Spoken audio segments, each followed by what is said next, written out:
Maspena Digital Gospel Outreach Program Hoga Suzom Thiam và Ngai Thea Jivin Aboncha Ngai Hole Ngai Thading Ho Zosi Pakai Jesu Christa Minin Naboncha Vin Maspenin Chibaika Abu Vin here Tula Idin Monihachi Vin HETSAHNA Le Boina Nat Nakaa Ileang Vin Nitin Patin Ho here hon zong idei bangwa hin kho kimang theitalo angai banga tila cheji bangwang ki theitalo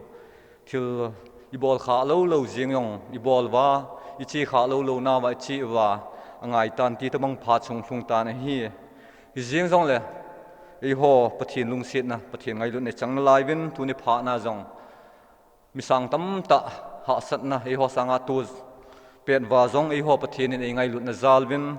tu ni chan geya ta sa ho dama wa Pathen thoang sei do thiam wa Pathen thu aung ki til kho thei dinga jevin jong Pathen chu avelin ka thang van hi ipat na divin ke man taw na amang ka te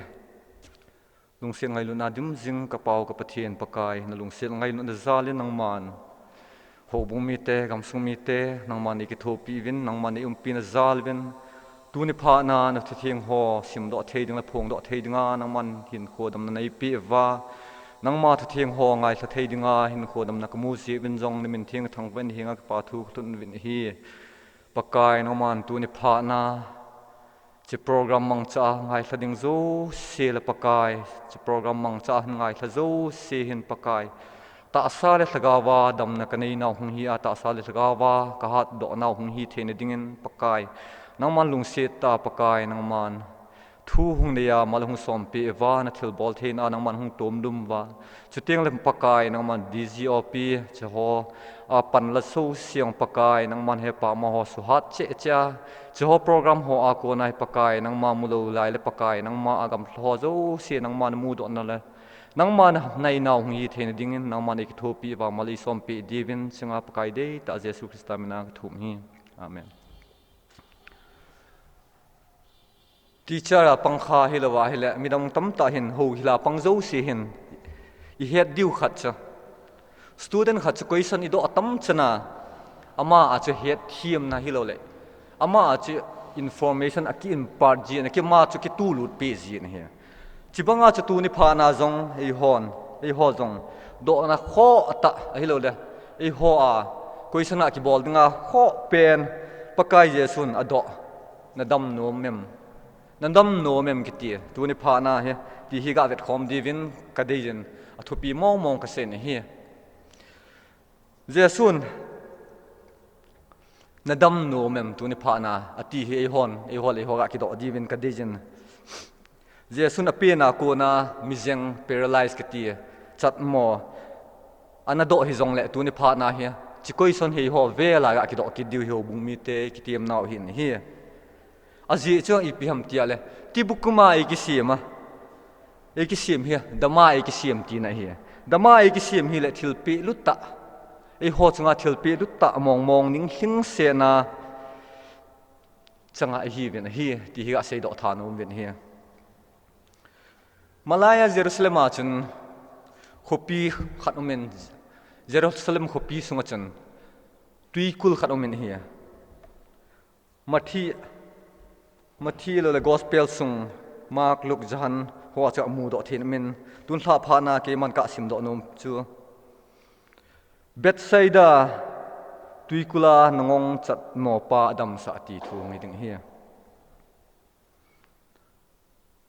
John sut ki pa na thupa bunga chang khana ko na chang thum chan ka sim do ding hi hi cheng nun nung chun zudami ho kut khat a umin Chule Jesu Jerusalema agachi to vin hi achun kel ngoi kot phunga tuikul khat hin amin chi hebrai pa wa Bethesda kiti chi hebrai pa wa Bethesda kiti ka sei do nomin ho pavin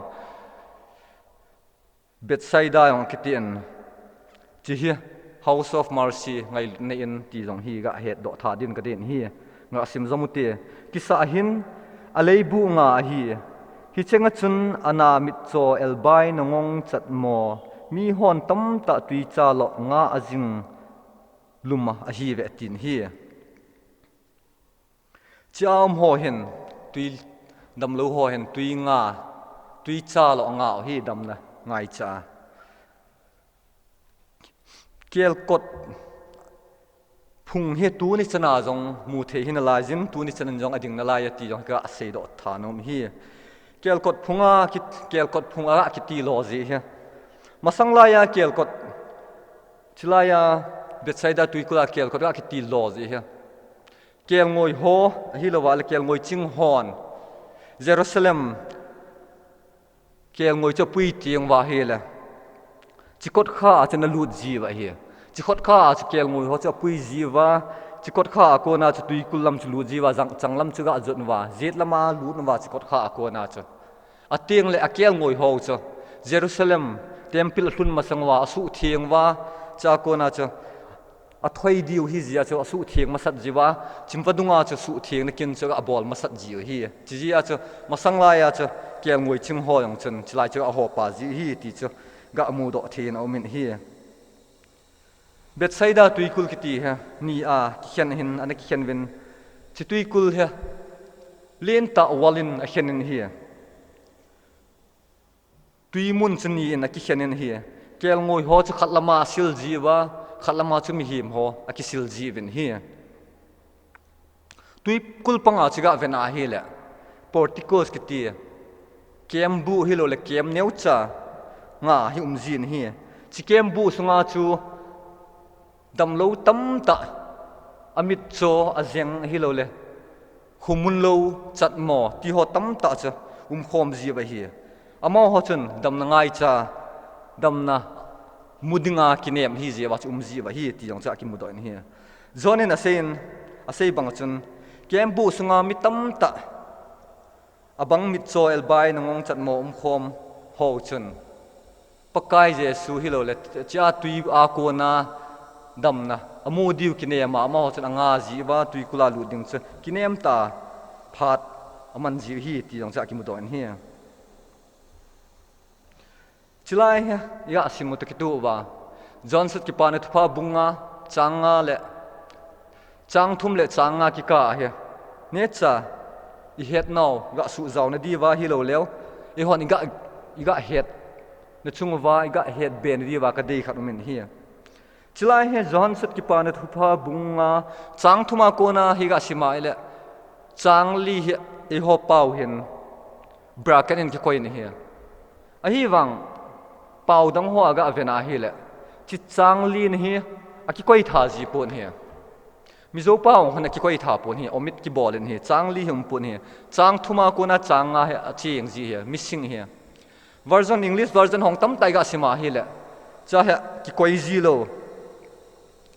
cha chang li hi omit ki bola hi lo wa le ki koi ji lo hi chi chang li ni hi iga vena le noilam pa he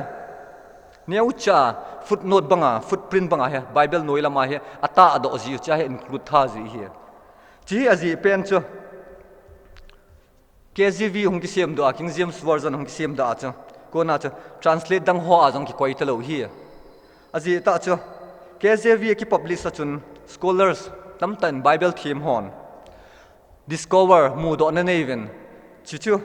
epm tile reliable manuscript ki ti ta san mong a hi lo le cha ga kinep thei mong ga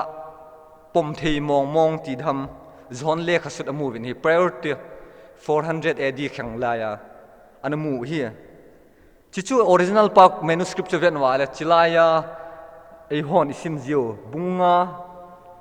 changli na pa he anum tha lo hi chizia mi tam ten original pa he lo zia he lama he hon include a ball tha lo hi ti yong che ya sei do nom tha he ji chu pau dang version danga isim ji tiang la iga sim bible hoi vet tiang wa le chi ya boilo ndi wa ka sei do hi albana chiutin chia bible changa ga ki mu pen chi pi ham kile do na chi bola mi ho chu tui kul ko ma chu ki su kom hiu ham amas pe na cha I bola pakai jesu hi lo le cha ga visit wa cha mi ho chu tui kul ko ma chu ki su kom hiu ham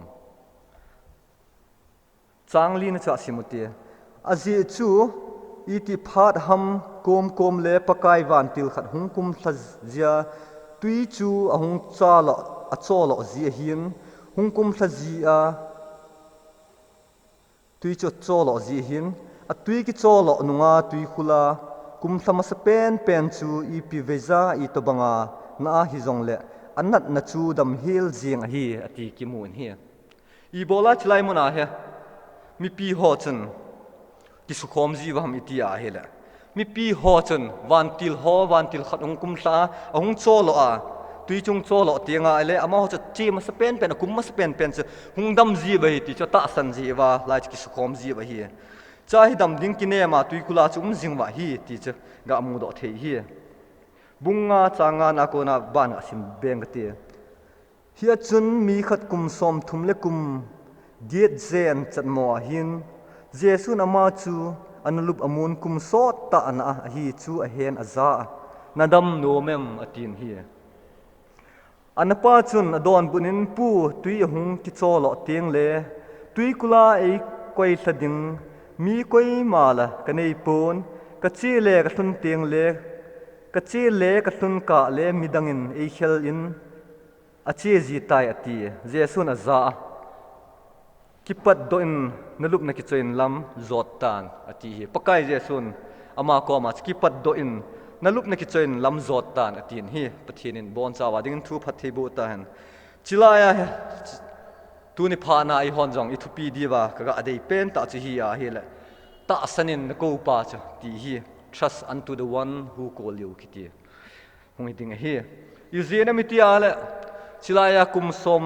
ni le gate phat sa ta dam lo pa pakai jesu kristan ki pat don ga ti al ta san nei ta ma ki pat do lam azot jing hi ti ga mu do the hi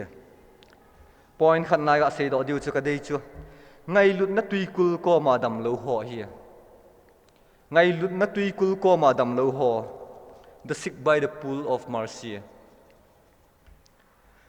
Jerusalem hi het bangwa Jerusalem chu chamnagam place of peace ahin mitam ta lungdonga hi lo wale mitam ta he Jerusalem a he lungmong lo wa ma hi wang pak Jerusalem chiga venale place of peace kiti zin hi Jerusalem chu Pathen gam hi place of blessing kiti hi midang hi wang midang mitam ta dinga Pathen hilowa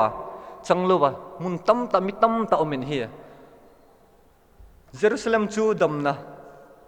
ahilo wale ki sat don ei ho ki cham sat na sat dona a place of healing and deliverance ki ti hi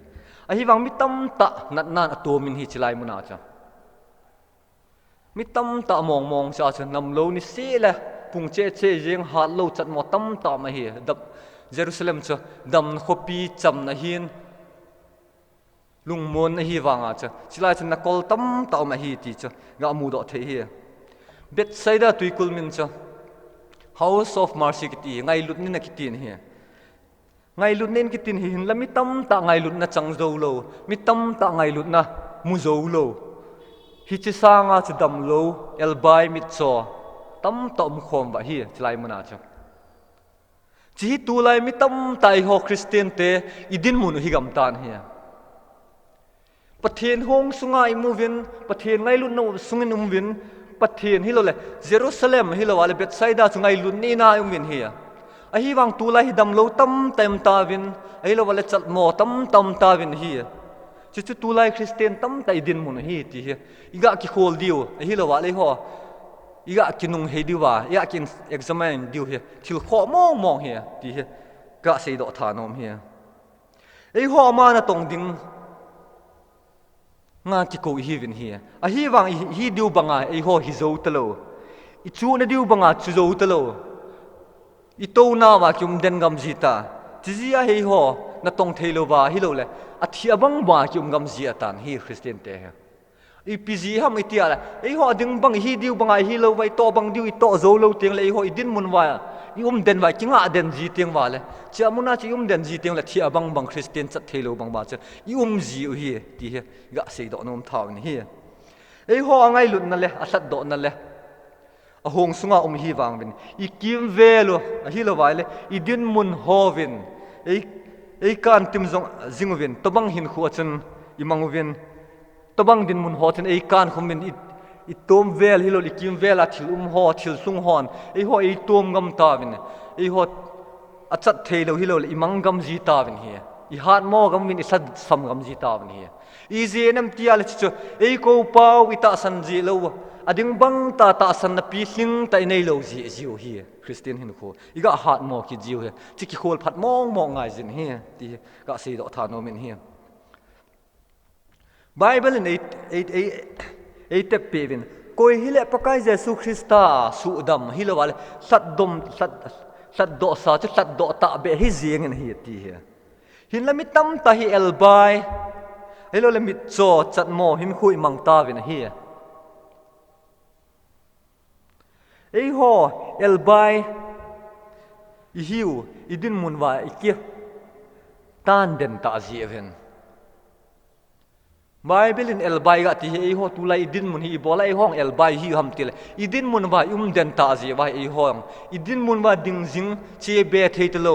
malam zone theitlo wa hin khoi man ta ji wa ei hong elbai gam ta bin hi ei ho jong chat mo hi ta bin hi I to diu tam ta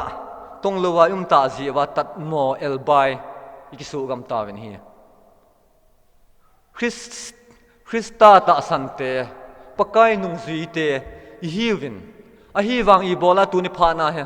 elbai mit cho hi lo wale tabanga nangong hi ga muta mi tiale ei hon I to diu tong theitelo I che diu dola che theitelo vo tabang hin kho chi mu ta je wa Christian tam ta elbai chat mo nangong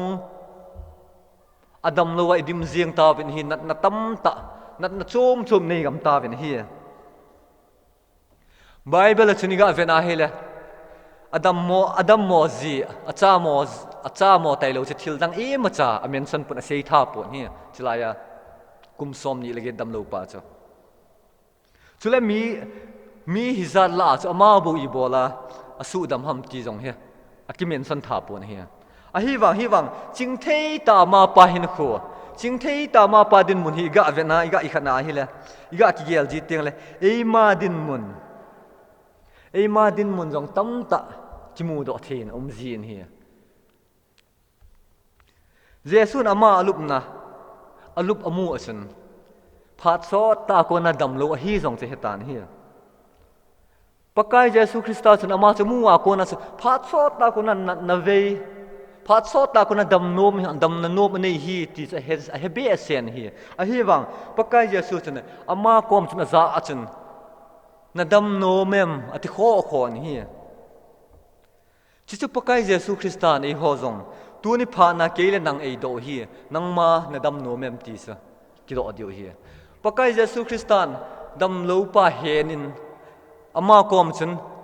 asudam jiang pon hi wang ap mas pe na do chi piam tu na dam no mem ti hi tu ni pha nei ho jong pakai Jesu Christan ei do hi na dam no mem ka dam no mem ti chu ei ho ki do di hi pakai Jesu chun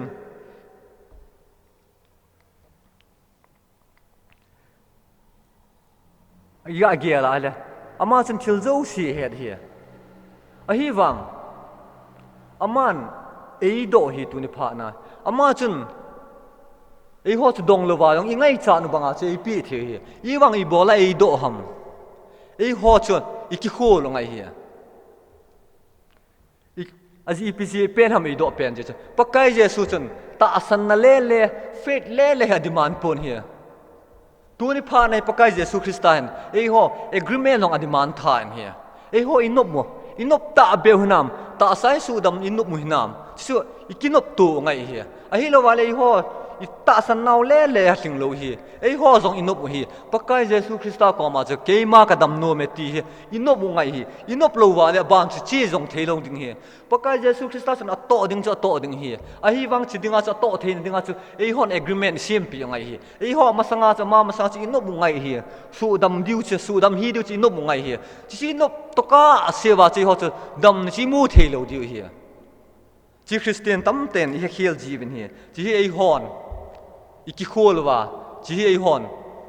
dam ingai chan wa ta san na di wa chu inop mu jong hi angai hi ti chi Christian hin kwa chu ka sei do tha nom hi point thum na sei betin jesun mitam ta le in khat se bo aki ho pin hi ti hi slide ei ho pakai jesu christa le ya len lao chiga venal mitam ta la chen khat bo aki ho pi jin hi ai lo wala jesun mitam ta ko ji pon chule adam lo zo se cho sidam ji po hi kitin hi asu adam nom lo tin hi pon hi pakai jesu christa chen mi khat bo addresses one person at a time kitia khat bo hilo la mi pila umji teng mi pi ga hoji mi pi faya ese hola ga hoji som cha hi pakai jesun legama na to lai him ma cha mi khat ham aka la hong ding aga asu dam ding khat ham aga mention ding koi ham cha aga asu dam ding mi za sang pi aga hova mi za sang pi lom lom aga asu dam i ma he mu ding ki khat ji in hi chi ji ya chu tu ni pha nei ho personal ta pakai jesun akona do nei mu hi mi pi talowa mi pi gel talowa ei ma personal momo tu ni pakai jesu christian ke ma nadam nomem ei ti personal ta question ki bolwa personal ta ya ki khol divin ka din he mitam ta hen mi pi len ki sel jivin he mi pi len ki sel jivin ke wang chi ding mun chun ka ding pui ti jivin he abang ting ei jong ki ji ne mi him hi na za la cha ei malam ki velwa i piam khat mi khat din mun ga ki mu ji a he ta thil tam tam ji he thu ga se yong le hi dan chu thil khat mi ga to kha the ga se do he le ama chun ngai le kati mong mong hi tin ham khat inei ji bin hi chi thil phalo ta hi christian te a nga khep na len ta hi chi ji ai tu ne pha na mi pi la ki sel lo ba keima wang chi din mun na ding chu ka hi po hi lo wa le keima wang ama ho sangin ka phazoi ti lo wa ei ma introspect hi lo le ei ma examine ya ki bol mong mong de ki khol mong mong de thil thu pi hin hi ti ka se do tha no min hi pakai jin na dam no me mati he iga khol mong mong diwa thupi mong mong he chi pakai jesu akona every insightful question ti dham isung mong mong wa kona ki do na ei ho idam nom dam no mem ti he ahin he idam nom ta wala ita san ngai he ei ho ei ko pau chi hon ita san ngai he Tahsannin Nakoupa so tu ni phana ei ko pau ita san ngai hi chema ei ko pau ita san tel thil zo si a hi mom lo hi ti dong hi ga sei do tha no mi hi i zera mi ti a he le bungge changkon bunga changge changkon ga sim do the jesu na za ki pat do in nalup na ki choin lam zon tan ti hi chin mi pa chu adam pai jing tan alup na ki choin lam azot tan hi ti hi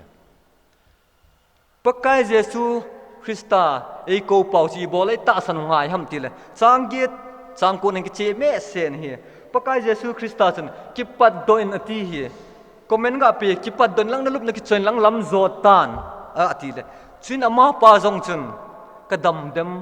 ole kadam hi lai dem I ti chan kilum meng ta ti lo hi jang pena pakai jesu ga thu ga pi pia ko na ama jong alup na ko na chi pa chu thowa lampi zot jing hi thil ma ta su dam na ma ta hi I zena mi ti a hi le ama chun ko pa chu ta san fully ta san na nei hi ta san na ting mong nei hi ei hon ga ta san ji tel ga ki ta san ji dan hi bang a hi dam itam mi na chum ji chi chui lo hi ta san mong ta san sing set na nei ngai in hi a hi wang hi chi chu chol nga ani hi tikin in hi bul a khelam cha benale changko na chun chol nga ani hin ati hi changsom khan nga sim do be ti a hin ama na ma ho chu adon bunin ei boldam pa ta hin ka za na lup na sorry changsom a kon nga sim do ti hi chi ji chun zuda hon mi a ki boldam pa za chun chol nga ni a hi nangman na lup na ki choi chu dan ngai hi poi ti ve a hin ama ho chu adon bunin ei boldam pa ta hin ka za na lup na ki choin lam zot ta nei ti cha ati hi chia question ga ki mu masapen hi lo le do ona ga ki mu masapen chu na dam no mem ti chu hin hi pathena ko na ta sadam na hi lo wale I ha sat naw I lungai naw I ha lo naw I sin lo naw thil tam ta zong hin te a hi wang ei ho ki do naw hi lo le ho ei ho ki do diwa dei pen ta chu Pathen toi ki kao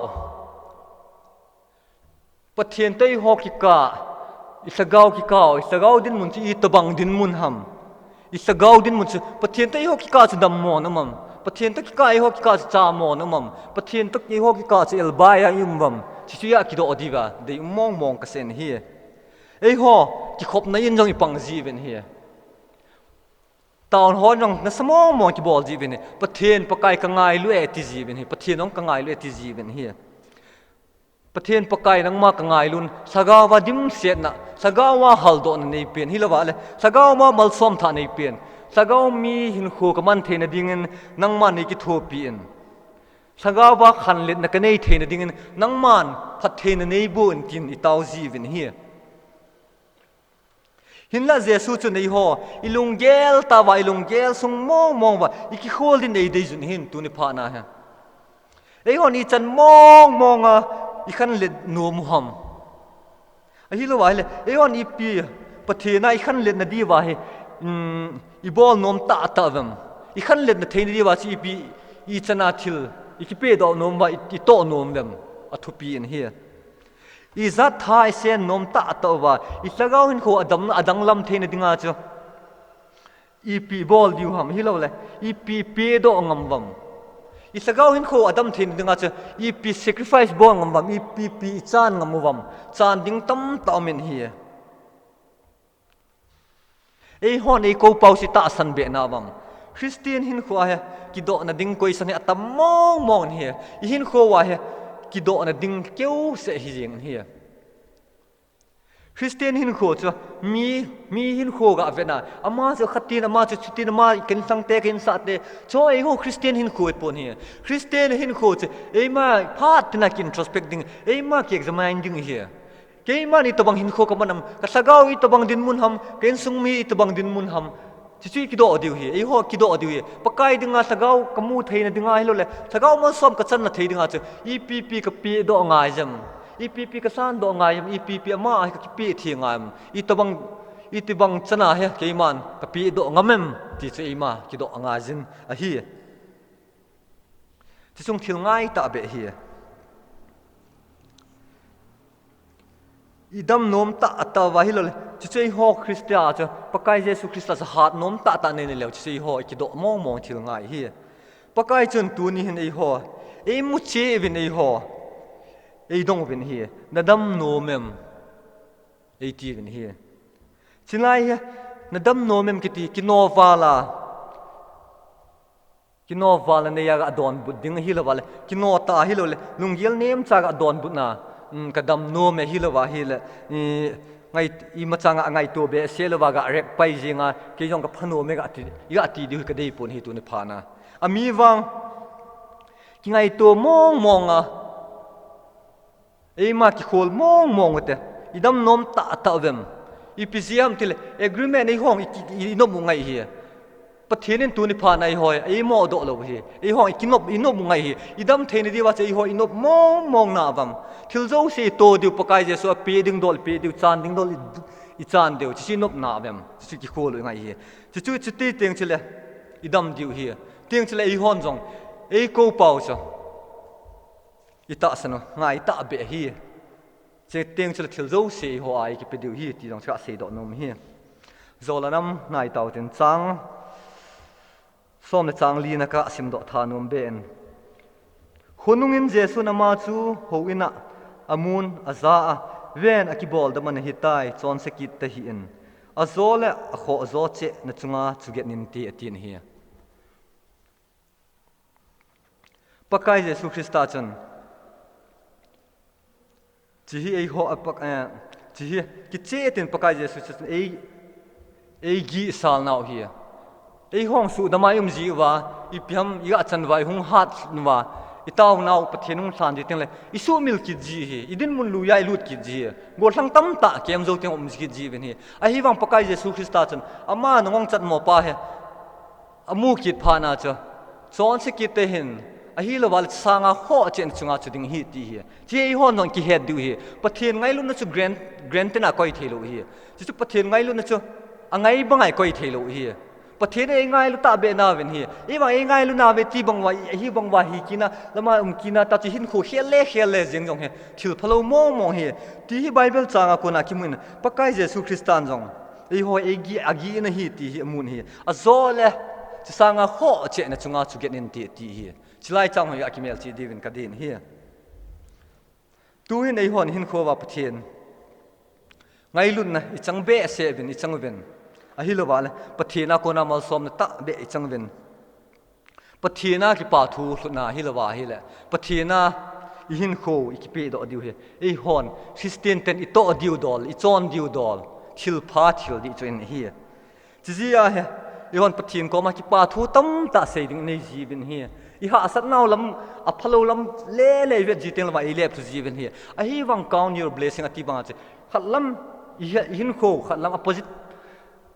tif sai chi vet jiwa chilama ko na kitil jing diu he pathin tu ni phana I ko hi bible chang mun khara simbetin mark bungsom na lam cha na ve kinatin mark bungsom chang som nga le khat le chang som nga le ni chi zona dung ngi tan te